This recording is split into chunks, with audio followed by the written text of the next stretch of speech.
Mualem dan Wali Nanggro bahas langkah strategis untuk Aceh. Gubernur Aceh terpilih, Muzakir Manaf, Mualem, bersama Ketua Badan Pemenangan Aceh, BPA, Kamarudin Abu Bakar, Abu Razak, bertemu dengan Wali Nanggro, Malik Mahmud Al-Haithar di Meligo Wali Nanggro, Minggu, 15 Desember 2024. Pertemuan 2 jam ini membahas langkah strategis pemerintahan Aceh ke depan. Wali Nanggro mengucapkan selamat kepada Mualem dan Wakil Gubernur Aceh terpilih, Fadullah Dekfod, serta menitipkan fokus utama pemerintahan, termasuk percepatan ekonomi, pengentasan kemiskinan, kemandirian fiskal, dan penyelesaian butir-butir perjanjian MOU Helsinki 2005.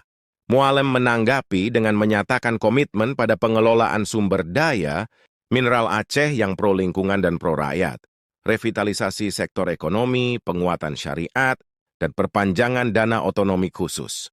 Abu Razak menyebut kemenangan ini sebagai awal menghadapi tantangan baru. Sementara Mualem menegaskan pentingnya kerja sinergis untuk membawa Aceh lebih maju.